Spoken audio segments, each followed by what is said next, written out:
Hello everyone, welcome to the lab. I'm Leanne, and today we are conducting a simulated field evaluation of VectoBac WDG truck-mounted WALS application.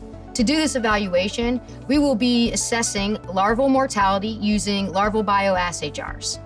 This evaluation is going to be conducted during normal operational WALS application. So the equipment has already been calibrated and characterized appropriately and set to deliver 0.5 pounds an acre of VectoBac WDG at 10 miles an hour with a 300-foot swath. To do this evaluation, we are going to need a few supplies. First, we're going to need bioassay jars. We typically use 6-ounce plastic jars with lids for this evaluation. It can vary the amount of jars you would like to use, but you do need to get enough for a decent sampling set. For this evaluation, we're going to use 40 jars in our treatment site and 10 jars for control, for a total of 50 bioassay jars. We will also need enough larvae to conduct the evaluation. We typically add 20 second to third stage larvae to each jar. Today we're using field-caught Aedes aegypti, but you can also rear your own if you prefer.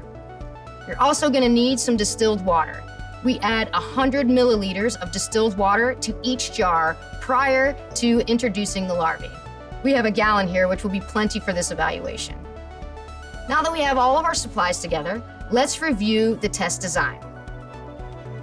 The treatment site has already been mapped, and as you can see, we have indicated 10 homes where we'll be placing our sampling jars. At each home, there will be 4 jars placed in 4 different types of cover. First, open will be open to the sky. Second, we will place in dense vegetation. Next, we will place some in sparse vegetation. And finally, we will place one completely covered. I will talk more detail about this when we get to the field to place the jars. Now that we have our test design covered, let's go ahead and label our jars so we can get ready to head to the field. You need to make sure that you label your jars so that you can indicate what home they were located and what type of cover they were placed in. So for us, we're going to label our jars according to the home number and type of cover. So for home number 1, we're going to put 1, and we're going to use the letter O for open. So this jar will be placed in open cover at home number 1.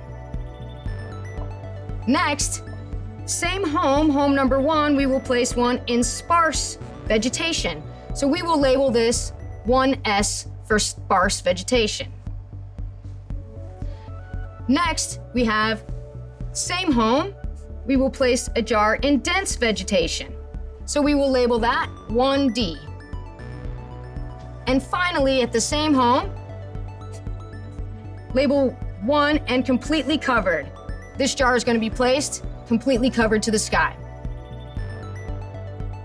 Now that we've placed all of our jars, we're going to continue on to the rest of our sampling homes, placing 4 jars at each home. Once all of our jars are set, we'll be ready for the application.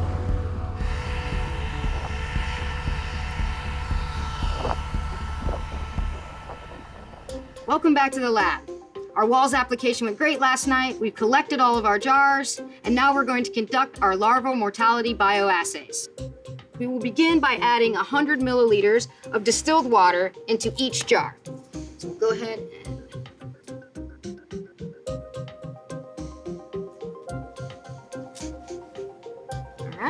we'll take our first jar. We're gonna add the 100 milliliters of water. Then we're gonna stick the lid back on the jar, tighten it tightly, and then we're just gonna kind of lightly swish it around so that we get all of the residue into the water. Then we'll go ahead and open the jar back up. I like to put the lid underneath the jar. And then we're going to introduce 20 second to third instar larvae into each jar. I have already pre-counted and separated these 20, so we'll go ahead and introduce them into the jar. Now that we have all of the bioassay jars filled with water and larvae, you will calculate mortality by counting the live larvae and dead larvae every 4 hours for the first 12 hours, and then again at 24 hours and 48 hours.